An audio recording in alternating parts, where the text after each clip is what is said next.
I'm going to show you the guaranteed way to beat every Grandmaster Nightfall in the Season of the Seraph with loadout recommendations, the best strategies, a way to find an amazing team, and even a few extra things. One of those extras is that I do live carries of Grandmaster Nightfalls on my stream, so if you're still struggling after this video, come by and I'll help you myself. Beginning with our weapon loadouts, my initial thought for all Grandmasters was to use grenade launchers with weakened clear for all unstoppable strikes, but ultimately, I found Arbalest and a hand cannon for the barrier and unstoppable strikes, along with Witherhoard and a scout rifle for the unstoppable and overload strikes, to feel infinitely better than stuff like wave frames and breach loaders in the energy slot. Obviously, use whatever you are most comfortable with, just consider this recommendation from someone who has tested both when crafting your loadouts. You'll also want at least one player to have the Lucent Finisher artifact mod as well for infinite heavy from champion finishers. As for the strikes specifically, in the Insight Terminus, I recommend all players rock Arbalest, an unstoppable hand cannon, preferably Void, and a Void heavy linear fusion rifle. Hunters are best with Void and Omnioculus, Titans on any light subclass with Heart of Inmost Light or Lordly Splendor, and Warlocks on Solar with Starfire Protocol. For the first plate in this strike, you'll just want to use as many supers as necessary to spawn kill everything as it walks out the door. Capturing this before the unstoppables begin to walk out makes life a lot easier. For the large room where you'll be spending the bulk of your time, playing in the back right corner of the map is still the safest location. Just be sure to back up whenever the legionaries throw their wrist grenades. And finally, for the boss room, the 3-plate capture can get really hairy considering that adds spawn infinitely in this section. For this, I highly recommend damaging the boss down to the O in Technocrat, killing every single ad, and then sending each player to a different plate. Once set up, you can do a little more damage to the boss to phase him out and activate the plates. You'll have about 15 seconds to capture the plates before a single ad even spawns, at which point you can just use supers to keep them at bay while you finish the rest of the captures. For the Scarlet Keep, you'll once again want all 3 players on Arbalest, an unstoppable hand cannon, preferably Arc, and an Arc heavy linear fusion rifle. Hunters can either go Void Omnioculus or Arc Assassin's Cowl. Titans will want to lean towards Arc with Heart of Inmost Light, and Warlocks once again will want Solar with Starfire Protocol. The boss room is the only rough part of this strike, specifically the intermission sections with ad spawns. My number one recommendation to you is to make sure not to phase the boss until you have all 3 of your supers available. You can simply hide from and kite her around the arena while you charge them up, and then damage a third of her health bar to start tackling the ads. Intermission 1 will bring 2 wizards, with Intermission 2 bringing 2 unstoppable ogres. After Intermission 2, you can nuke her down. In the Birthplace of the Vial, we are switching it up with all 3 guardians running Witherhoard with unstoppable grenade launcher, an overload scout rifle of the Void variety if possible, and a Void linear fusion rifle.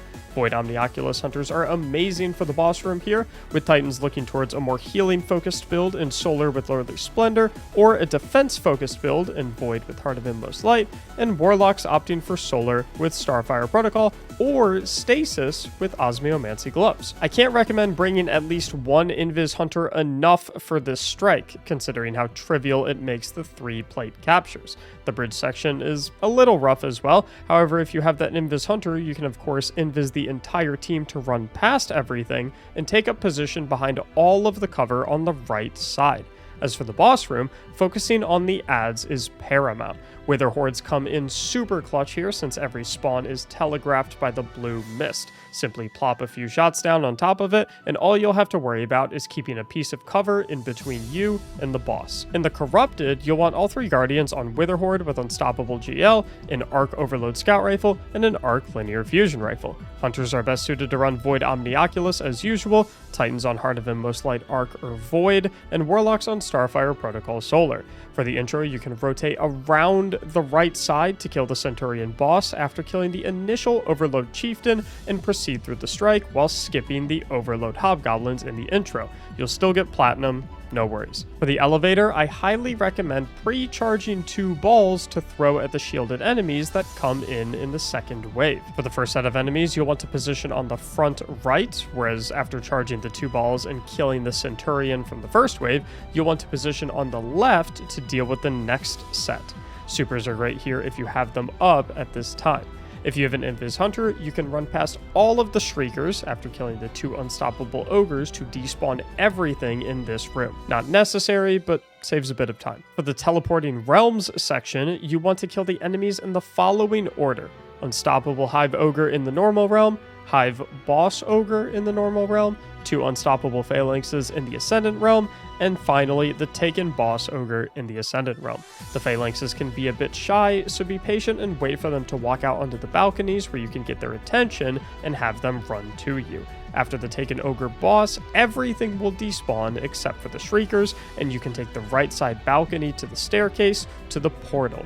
If you full sprint the whole way, the Shriekers won't be able to get you. For the fall section, I recommend taking the path shown on screen, using your boost jump to squeeze between these 2 large rocks and falling the rest of the way down. When you land at the bottom, your fire team will get pulled, so no need for everyone to do it. For the boss, the number 1 way to do this is by straight up burning her down. Here's how you go about it. Step 1, clear all enemies from a distance. Step 2, grab the ball and group up at the back middle section where the portal spawns. Step 3, throw it at the boss and annihilate her with your linears. And step 4, turn around 180 degrees after she teleports and finish the job. Now, if you did too much damage in step 3, she will instantly go to the Ascendant realm. While 2 of your players head into the portal, have 1 hang back, in Invis Hunter if possible, to go grab another ball to bring inside the Ascendant realm. You'll then charge it and clear all of the enemies except for the Solar Knight that is on the same platform as Cydia, as killing it will move her to the next platform.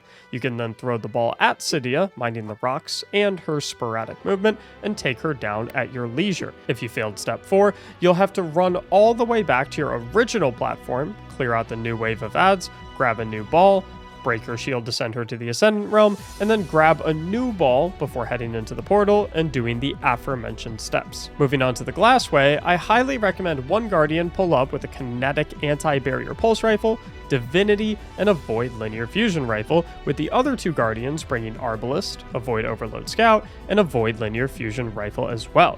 Hunters will want to look towards Omniaculous Void, Titans will prefer Heart of Inmost Light Arc, and Warlocks will be best suited for Stasis with Osmiomancy Gloves for freezing Wyverns, or Void Controverse Hold for grenade spam on the boss room choke points. For the plate capture, hop off the plate and run back to your cover anytime a new wave of adds spawn. After killing them all, you can proceed with the capture. Rinse and repeat a couple times, and you're done. Easy enough. For the boss room, things get a little complicated. You'll play the whole fight from the left side of the room, aiming to bait any and all enemies through the middle choke point. This boss fight has 4 phases, with each phase having 2 sub-phases, and phases being progressed via boss HP damage. Phase 1A begins with 2 Overload Minotaurs and the small boss moving into your room. Ignore the small boss and nuke the Minotaurs, after which you can damage the small boss to 80% HP to enter Phase 1B, which will spawn 2 more Overload Minotaurs and have you wanting to burn the small boss down to 66% HP immediately to phase him out while you deal with the champions. After cleaning up the 2 new Overload Minotaurs and the rest of the room, damage the big boss to 66% HP to enter Phase 2A, where you'll want to immediately rotate to the far left hallway to spawn kill one of the 2 wyverns that spawns.